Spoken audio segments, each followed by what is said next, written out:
Hi, I'm Tom Sommers with Coldwell Banker. Today I want to talk about the shift in the real estate market in the Minneapolis-St. Paul metro area.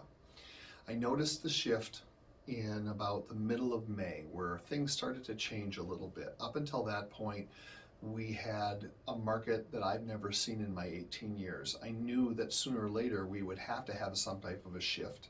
I didn't know how much it was going to be or what was going to become of it. I never thought that we would end up with a full crash or some of the things that the doomsdayers are saying. But it started in the Minneapolis-St. Paul area and moved its way out to the suburbs. I'm not saying it's a good time to sell a home or a bad time, same with buying. Every market has its challenges and every market is good and bad depending on what you have and what you're trying to do. But at the point where it shifted, we were at this fever pitch that I didn't think would stay, where we're seeing 10, 12, 15 offers on these homes in all price ranges. And some people doing some really crazy things like saying, we won't do a home inspection, or if the appraisal comes back lower than the sale price, we'll make up the difference. Some serious stuff to try to get these homes. With the shift that started to happen, a lot of that cooled off. Now, I'm not saying that if you had a house right now in Bloomington for less than $300,000 that you wouldn't still see some of that. There are hot pockets and areas and price ranges in all of the metro area. There always has been, there always will be. But overall, I'm starting to see a change, not only because I have other fellow real estate agents in my office and people that I talk to saying, hey, I put up a townhome in Apple Valley for $275,000. It's been a week and we've had one showing. Normally you'd have 20 showings by now. But I wanted to explain why I think this is happening. I'm not much of a statistics guy, but I like to watch for market trends and changes. So I'm always reading about what's going on, not only financially, but keeping an eye on the market because that's what I do. I'm a realtor. I think there are several things that explain what's going on right now, but I want to drive home the point that if you're a buyer or a seller, you shouldn't panic.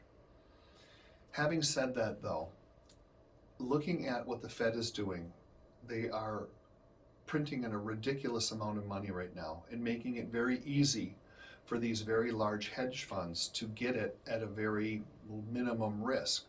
What these hedge funds are doing in many of these cases is they're starting to buy real estate and hold that as an asset versus maybe a stock. What they're doing is they're going in and purchasing not only one house, two house, five houses, they're literally purchasing neighborhoods of new construction from these large builders, and they're paying them at such a premium that these builders are making record profits now. They're in some cases making almost double profit off of what they would have if they had sold that house to a single buyer. So why wouldn't they work with these hedge funds? The hedge funds then are turning around, sitting on these assets, and they're renting them at a very, very high price, and will sell them somewhere down the road.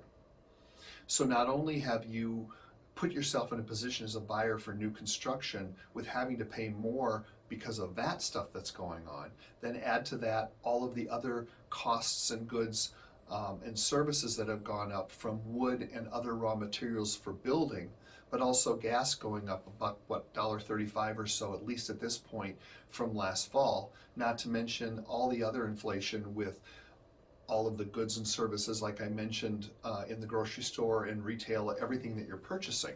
This type of activity really scares people because they don't know what's going to happen next. So you have some buyers who are just burnt out. They're like, look, we've lost 10 offers and we can't seem to get a house. We're done, and they've left the market for a while.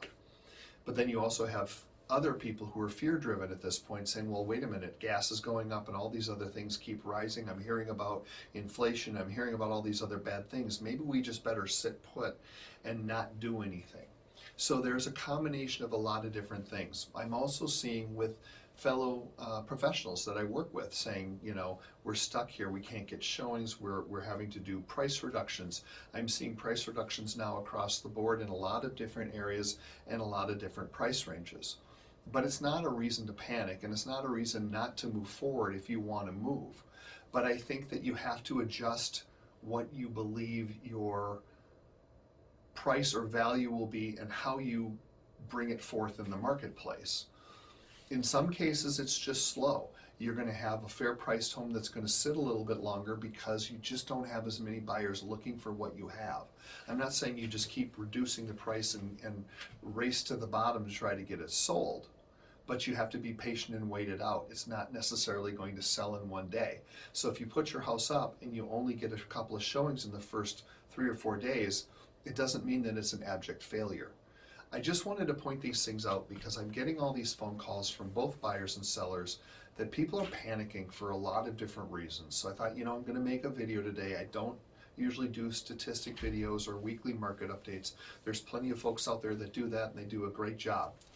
I'm looking at the bigger picture, and I just want to update you with this type of information when I truly see a shift. I know I'm just scratching the surface. I'm sure you probably still have questions. So if you want to know more, please give me a call or send me an email. I'll be more than happy to answer any questions that you have, whether you're a buyer or you're a seller. We have the marketplace that can work for you. We have to just tailor make that particular sale, and we have to come up with a different strategy if you're a buyer.